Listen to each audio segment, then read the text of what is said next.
Ibu moderator. Ya, selamat malam semuanya. Assalamualaikum warahmatullahi wabarakatuh. Sebelumnya, Bu Irni yang telah membuka room sebagai host, kemudian Bu Devi yang akan menemani saya di pemaparan malam hari ini.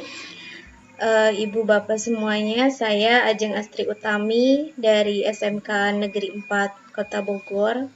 Mungkin kalau ibu-ibu semua, teman-teman yang lain sudah tidak asing, saya pendatang baru mungkin ya Bu di antara semuanya. Bapak Ibu instruktur yang telah hadir menemani di malam hari ini, kemudian para partisipan. Malam ini di sesi terakhir yang sudah pada ngantuk, kita coba diskusi tentang logika dan algoritma komputer. Tapi sebenarnya tidak akan terlalu dibahas seolah-olah pada anak IT gitu ya. Kita akan lebih mengarah pada bahasan umum tentang bagaimana sih logika dan algoritma komputer. Di ajakannya mungkin tadi ada bahwa ini bisa diterapkan dalam kehidupan sehari-hari. Nah, nanti di akhir akan kita lihat seperti apa sih logika dan algoritma di kehidupan sehari-hari. Kemudian tadi sempat disinggung oleh Bu Devi, ada pembahasan tentang hacker katanya ya. Jadi kalau beberapa orang pernah, aduh saya takut dicuri datanya dan sebagainya, itu oleh hacker katanya gitu ya istilahnya, atau enggak dibobol, ada pembobolan bank dan sebagainya. Nah, istilah itu ada dua sebenarnya, ada hacker dan ada cracker. Nah, nanti kita coba bahas. Oke, yang pertama ini ada logika dan algoritma komputer. Yang pertama akan kita bahas adalah logikanya itu sendiri.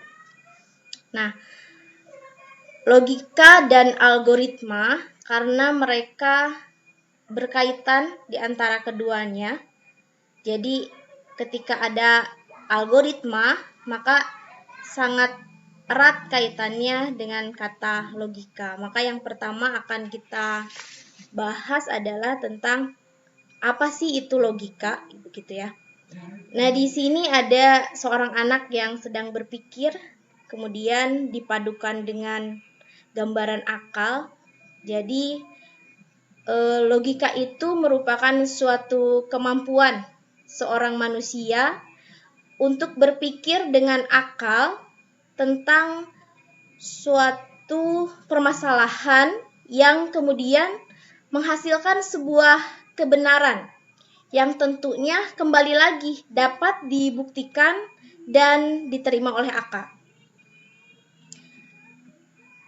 Dalam kehidupan kita sehari-hari, seringkali logika dihubungkan dengan kecerdasan, di mana ketika seseorang bisa berlogika dengan baik, kemudian kita sering menyebutnya orang tersebut cerdas. Selain itu, logika identik dengan masuk akal.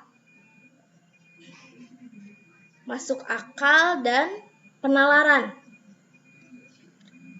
Penalaran itu sendiri merupakan salah satu bentuk pemikiran, di mana pemikiran merupakan hasil pengolahan pengetahuan tak langsung, kemudian kita nyatakan secara langsung yang mungkin saja bisa bernilai benar ataupun bernilai tidak benar.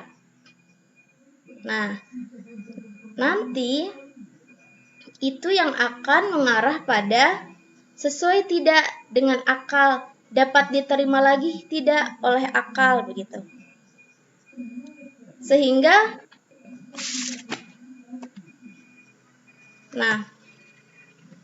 ini yang tadi.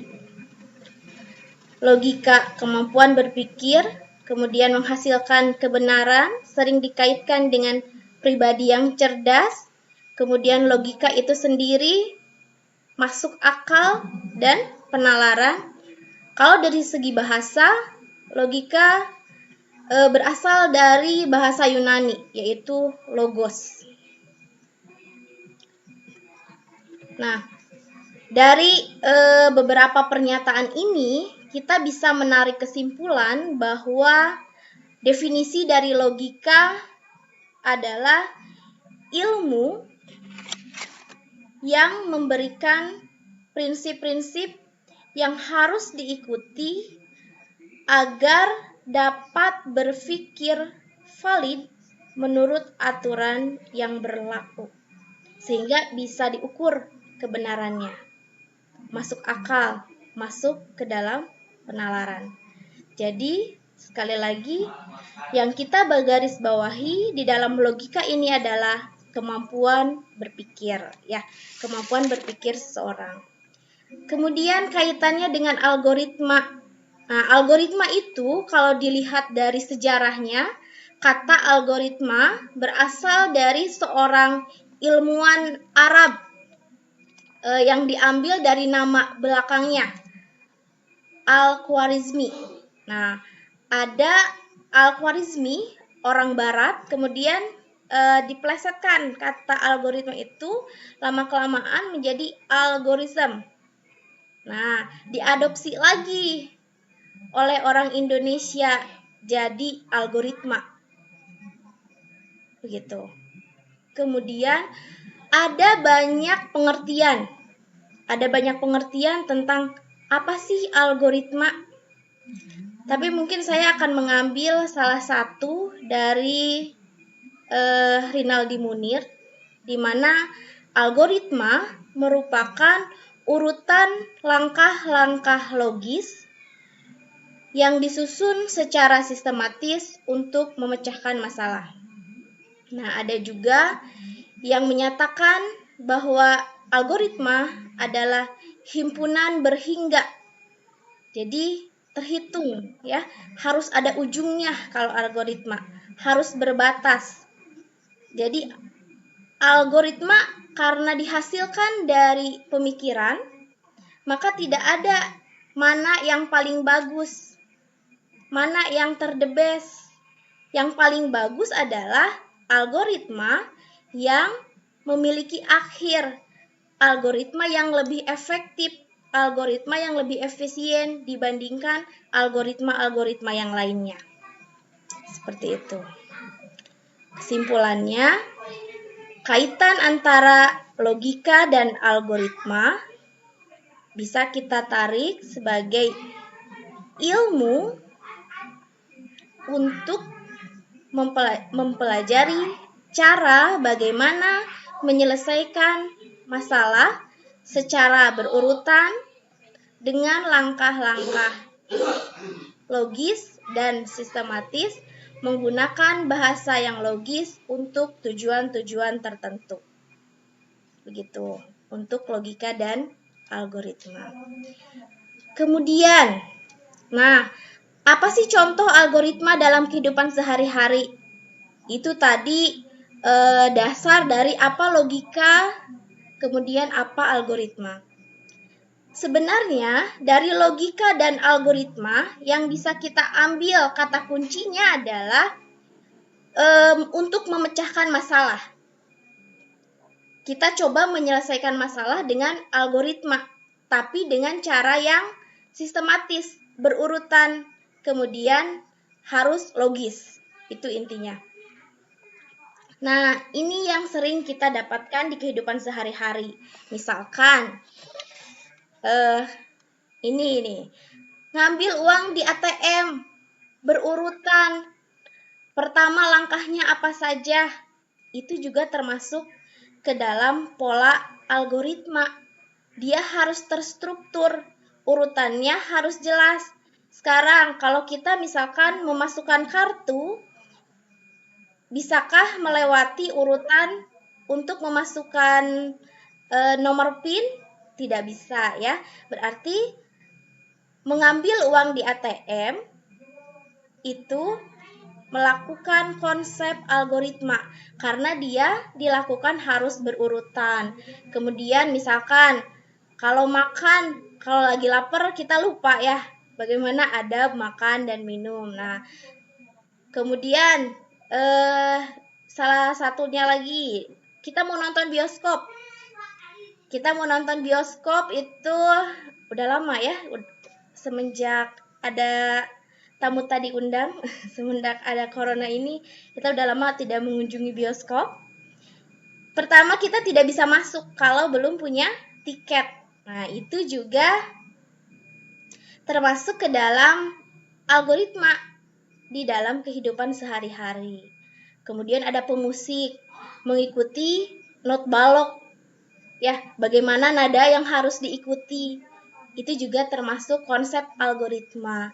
Kemudian resep-resep masakan kemarin nih, banyak yang sharing tentang resep masakan. Konsepnya juga itu termasuk ke dalam konsep algoritma. Misalkan tata cara bikin mie instan. Bisakah kita menyalakan kompor, memasukkan mie, baru memasukkan air, ya jadi gosong ya. Kemudian prosedur pelayanan BPJS dan sebagainya. Pokoknya segala sesuatu yang harus kita lakukan berurutan, maka itu bisa dikatakan sebagai konsep algoritma. Sebenarnya ini bisa kita latihkan. Ini sepertinya sederhana, tapi kita dilatih untuk belajar berpikir terstruktur. Untuk anak SD misalkan, mereka coba membuat algoritma, kemudian dituliskan. 1, langkahnya apa saja, 2, langkahnya apa, 3, langkahnya apa saja. Jadi sistematis, berurutan. Hal-hal sederhana seperti ini, misalkan algoritma mandi, ya, algoritma makan, atau mungkin algoritma tidur, itu bisa dilakukan untuk melatih logika berpikir, karena itu bagian dari algoritma. Baik, mungkin itu dulu sharing dari saya. Nanti bisa kita lanjutkan di sesi tanya jawab. Mangga, Bu Devi, saya kembalikan dulu ke moderator. Ya, langsung saya jawab, Bu. Oke. Baik, saya coba dari apa yang pernah saya dapatkan ya. Kita coba nanti dicek bersama-sama. Jadi katanya kalau istilah untuk yang merugikan itu disebutnya cracker. Nah, jadi bukan biskuit ya, Bu, crackernya. Cracker katanya, Bu. Jadi kalau hacker itu biasanya dia dengan kemampuannya sengaja misalkan membobol suatu jaringan nih, Bu ya. Membobol suatu jaringan, dia menguji dirinya sendiri atau menguji suatu keamanan data mana untuk kemudian dia tahu, kemudian dia perbaiki bisa bobolnya di sebelah mana gitu. Kalau hacker. Nah, biasanya ya kalau yang merusak itu jarang kita dengar di telinga kita, istilahnya itu adalah cracker. Itu yang merusak. Lalu bagaimana kaitannya dengan bahwa logika itu adalah untuk menyelesaikan masalah? Nah, tadi sempat saya singgung bahwa logika itu berasal dari penalaran, di mana penalaran adalah salah satu bentuk pemikiran. Nah, pemikiran itu bisa bernilai benar atau bernilai tidak benar. Maka ketika seseorang melakukan sesuatu, mungkin memecahkan masalah dia. Masalah yang dia simpan adalah bagaimana caranya saya bisa membobol bank A. Nah, kemudian dia berhasil, tetapi secara logika tidak bernilai benar, gitu ya. Seperti itu. Bu Nurma.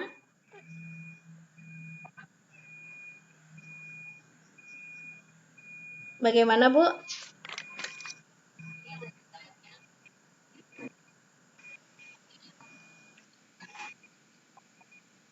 ya bernilai tidak benar gitu Bu logikanya, hasil penalarannya. Terima kasih Pak Anwar. Bukan nggak masuk logika ya Pak. Karena eh, syarat dari logika itu tadi adalah dia hasil pemikiran kemudian diterima oleh akal.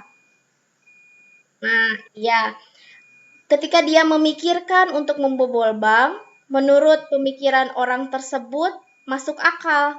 Kemudian dia melakukan penalaran. Oh, bagaimana nih caranya sebagai salah satu bentuk pemikiran. Nah, pemikiran itu tadi yang bernilai benar, bisa bernilai benar ataupun bernilai tidak benar. Kalau logikanya mah dia tetap logis. Tetapi nilai begitu, nilai pemikirannya ya, nilai pemikirannya bernilai tidak benar begitu, Pak. Iya, nah nantinya itu kalau dikaitkan dengan bahasa pemrograman, algoritma ini sebagai acuan kita untuk bikin program apa nih. Jadi setelah kita punya algoritma, jadi kayak resep tadi, algoritma itu sama dengan resep. Ketika kita punya langkah-langkah untuk membuat sesuatu, misalkan untuk bikin nasi goreng, nah atau kita mau bikin program perekrutan eh, VCT ini, misalkan seperti itu ya, berbasis web misalkan. Nah kita bikin strukturnya secara tertulis satu apa aja yang harus dibuat 2, 3, 4, 5. Kenapa dibandingkan dengan resep? Resep ketika kita buat nasi goreng dalam bahasa Indonesia, hasilnya akan tetap nasi goreng. Kemudian resep nasi goreng yang kita pakai diubah bahasanya ke dalam bahasa Inggris misalkan. Hasilnya tetap sama nasi goreng seperti yang diresep seperti itu. Kemudian kita ganti bahasanya dengan bahasa Jerman. Tetap hasilnya jadi nasi goreng, tidak jadi empek-empek. Nah, itu yang coba saya terapkan ke anak-anak. Kebetulan saya di rekayasa perangkat lunak. Jadi saya ajak dulu mereka ke pemikiran sederhana bahwa ketika mereka sudah mengerti tentang logika dan algoritma, mereka tidak akan sulit menerapkan dalam bahasa pemrograman apapun. Yang penting mereka tahu dulu alur program yang akan mereka buat itu seperti apa. Seperti itu kalau dikaitkan dengan bahasa pemrograman. Tapi tadi saya takut terlalu ini ya, pembahasannya sudah malam juga. Jadi saya tidak lari ke bahasa pemrograman dan coding perkodingan gitu, Bu. Iya. Kalau diterapkan iya, betul. Kalau diterapkan ke anak-anak IT sebenarnya ya jantungnya orang-orang IT itu ya di sini di algoritma gitu. Sebenarnya kalau untuk guru-guru juga kita kan bikin RPP seperti itu ya. Ketika strukturnya sudah baik, harusnya kan bisa dilakukan oleh siapa saja sintak-sintak pembelajarannya itu gitu. Seperti itu. Harus sistematik dan terstruktur itu tadi, Bu. Logika itu terbatas tidak? Batasannya enggak, enggak, Pak. Karena eh apa ya? Karena seperti diajakan yang tadi saya buat di bahwa ada yang menyebutkan bahwa logika itu merupakan salah satu seni dalam berhayal katanya Pak. Jadi kan kalau berhayal itu kita eh, bebas ya Pak. Ya tidak ada batasnya. Selama menurut pemikiran kita itu masuk akal kita, tapi terbenturnya tadi Pak, terbenturnya bahwa logika itu merupakan hasil dari olahan pikiran, penalaran. Nah, nanti yang bernilai benar dan salahnya di sana gitu, Pak. Mungkin pembatasannya balik lagi ke diri kita, apakah dia ya berbenturan dengan etika atau tidak gitu.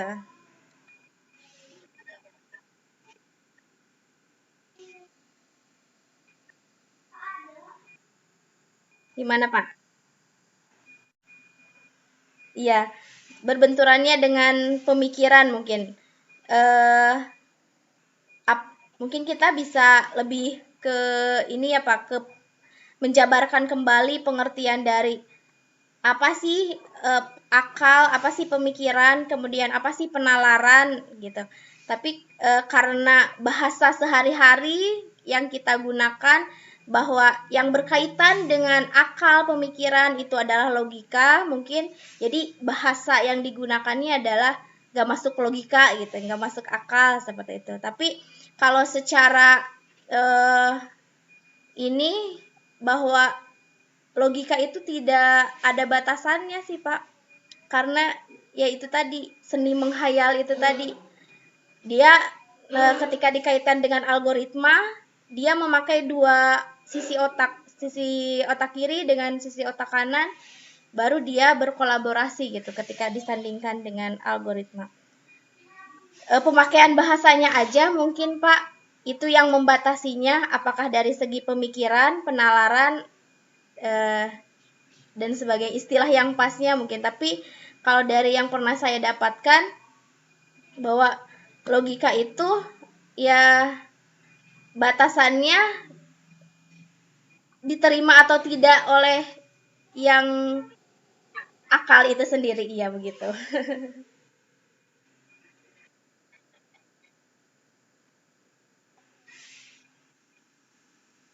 Oke, baik.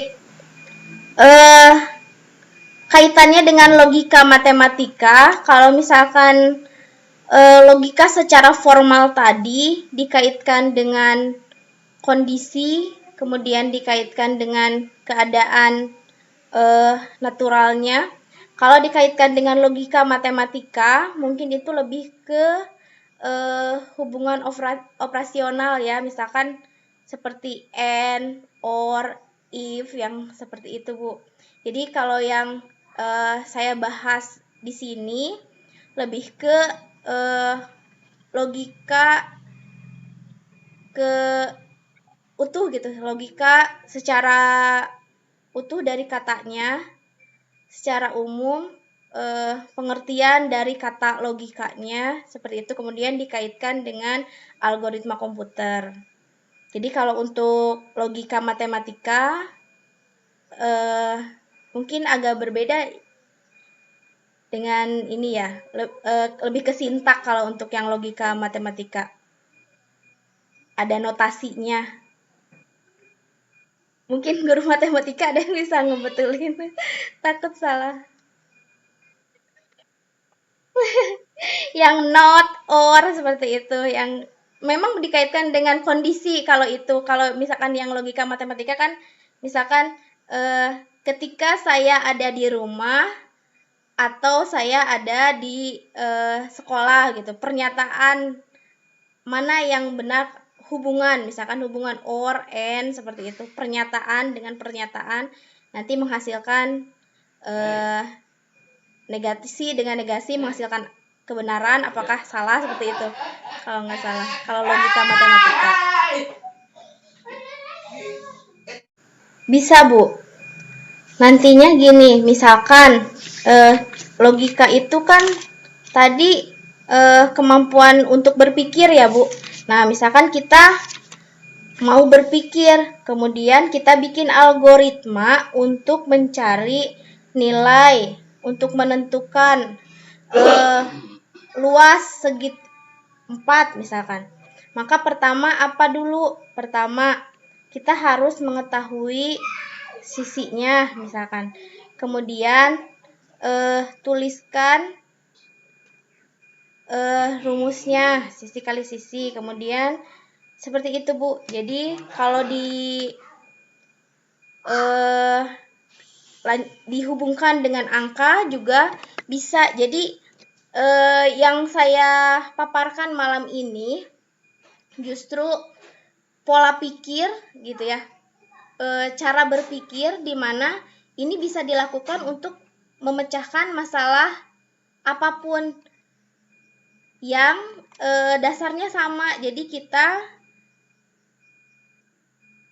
melakukannya dengan terstruktur dan sistematis. Jadi kalau misalkan dikaitkan dengan angka, misalkan kita mau memecahkan masalah tadi bagaimana menghitung rumus segitiga, bagaimana menghitung rumus segi 4. Kan kita harus mengetahui dulu mana sisinya, mana tingginya, seperti itu. Jadi langkah pertama apa, langkah kedua apa, kemudian masukkan ke dalam rumusnya dan seterusnya. Nah, kalau dikaitkan dengan komputer nantinya, algoritma itu sendiri dia mempunyai simbol. Kemudian bisa digambarkan, kalau misalkan dituliskan seperti itu, dibuat deskriptif. Nah, bisa juga dibuat dalam bentuk flowchart. Kalau dibuat dalam bentuk gambar. Nanti kalau dikaitkan lagi dengan pemrograman, dibuat mirip dengan codingan atau pseudocode seperti itu. Bisa Bu dikaitkan dengan pemecahan matematika yang berkaitan dengan angka-angka nantinya algoritma ini.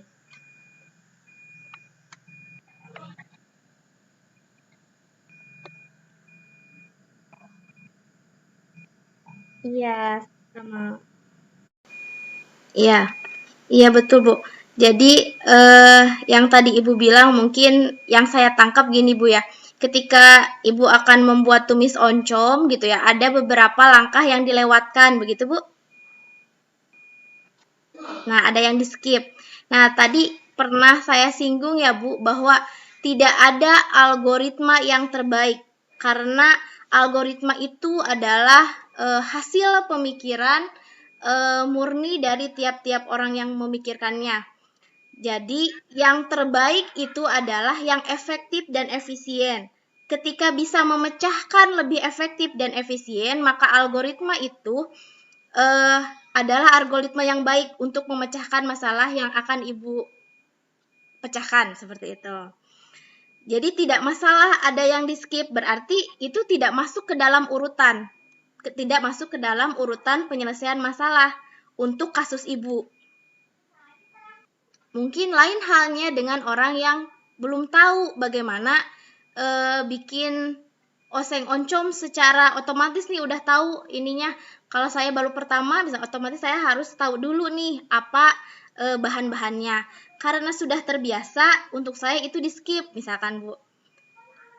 Tapi sebenarnya kan sudah disiapkan juga sebelumnya, tapi tidak sengaja saat itu disiapkan, seperti itu Bu.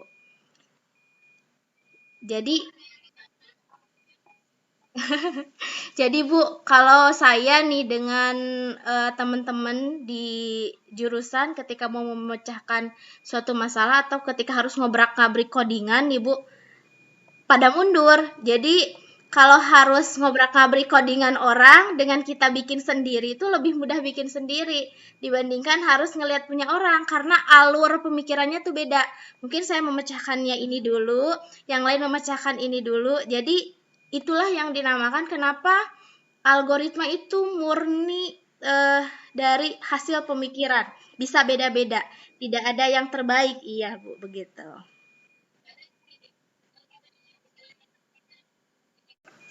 Nah, pembahasan lebih lanjut tentang algoritma nantinya Bu akan berkaitan dengan yang namanya pengulangan, ya dengan looping kalau istilah di pemrograman. Iya, nantinya akan banyak berkaitan dengan itu. Ada pengulangan. Mungkin langkah yang sudah Ibu lakukan ketika belum dalam menulis misalkan, ketika belum terselesaikan masalahnya, oh ini ada yang masih salah, berarti Ibu looping, melakukan lagi penulisan, pengecekan, kemudian diedit lagi dan seterusnya. Iya, iya betul. Ada 3 jenis itu ada. Ada percabangan, ada looping, iya seperti itu.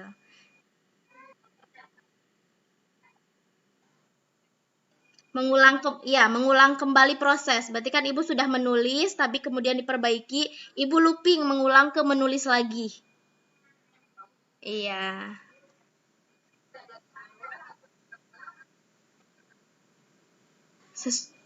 Enggak Bu, sesuai dengan apa masalah yang terjadi pada saat proses.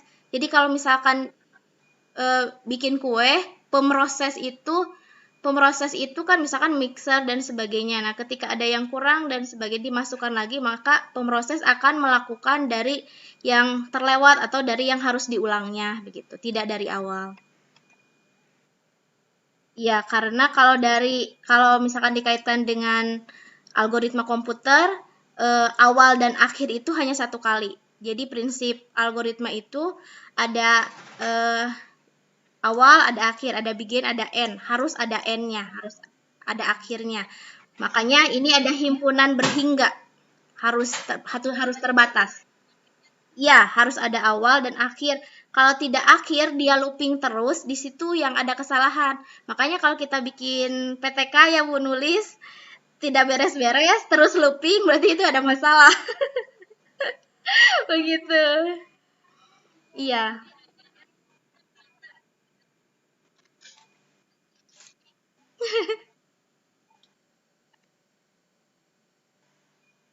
berhenti, ada awal, ada akhir. Ya, harus selesai gitu. Artinya kalau tidak selesai kan berarti masalahnya belum terpecahkan. Input, ada proses, kemudian ada output. Nah, si input itu nanti ini kan dalam bentuk apa gitu, Bu. Simbol-simbolnya ada. Iya, betul. Nah, ini Bu, ini kalau yang saya pakai ke anak-anak, di sharing ini ada, Bu. Nah, ini kan ada ini. Misalkan input. Kenapa? Ini ada aplikasi namanya Flowgorithm. Nah, ini input, kemudian ini ada output, Bu. Nah, misalkan inputnya ini saya bikin, nanti ini bisa di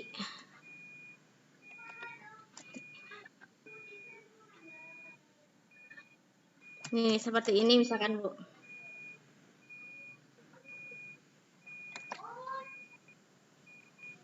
Ini Flowgorithm namanya, Bu. Flowgorithm. Nah, ini misalkan sisi ini misalkan luas sama dengan A kali B.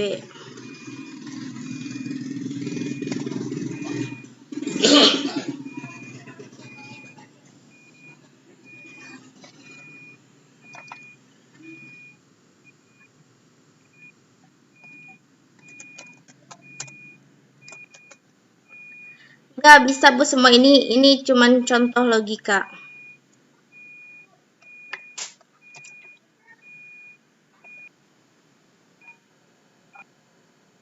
Udah habis ya, Bu?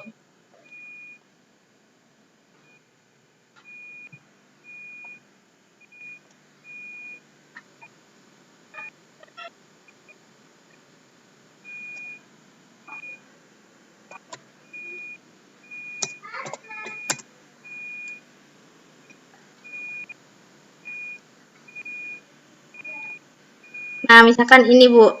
Ini kita mau ngitung sisi kali sisi. Kita masukkan. Ini kebalik. Ini kita kesini.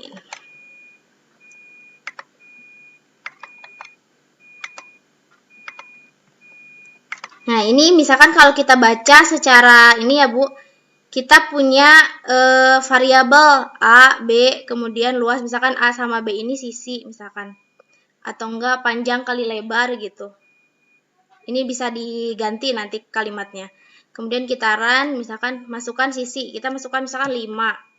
Enter. Masukkan sisi lagi, misalkan ini misalkan masukkan panjang sama lebar gitu ya, Bu. Lah, itu nanti bisa disesuaikan. Nah, ini nanti ada hasilnya gitu. Iya. Ini kalau perkalian. Dirubahnya ini tadi yang tadi saya bilang ada proses. Ini yang dimaksud dengan simbol prosesnya ini. Nah, ini ada proses. Kalau ini diganti dengan tambah, dia akan nambah. Seperti itu. Ya, misalkan ini kalau tadi 7 kali 5 ya, 35. Misalkan ini tambah.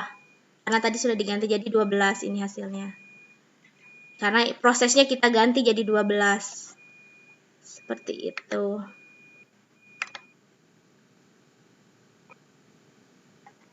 Kenapa, Bu?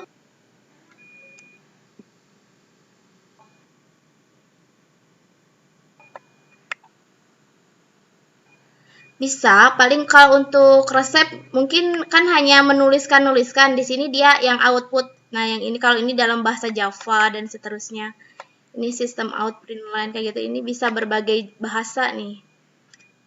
Saya ajak anak-anak berpikir seperti tadi, kemudian mereka masukkan mana yang dimaksud dengan inputannya, mana yang dimaksud dengan outputnya. Nanti setelah mereka ngerti logikanya, seperti ini, masuk ke bahasa pemrograman apapun yang tadi saya bilang, sesuai dengan resep tadi ini, mereka akan bisa. Ini Java, C++, JavaScript, Pascal, dan sebagainya. Ini Python, Visual Basic itu juga bisa. Jadi sudah langsung. Mana, Bu? Ini kalau misalkan ini bahasa pemrograman, kalau yang lambang-lambang ini namanya dia lambang-lambang flowchart untuk algoritma. Seperti itu. Codingannya ini yang biasa kita sebut coding itu ini, Bu, codingannya. Nah, ini codingannya.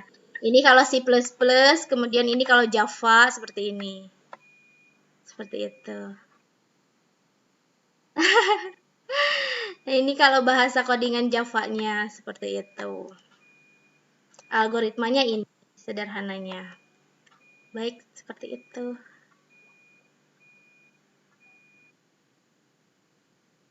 Boleh, Bu. Mangga.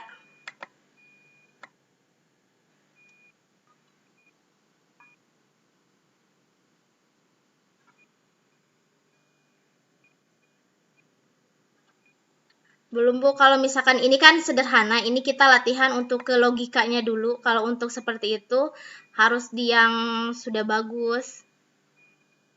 Ini aplikasinya ringan, mirip-mirip dengan Notepad++ gitulah, tapi lebih lebih enak dipandang. Pas gitu.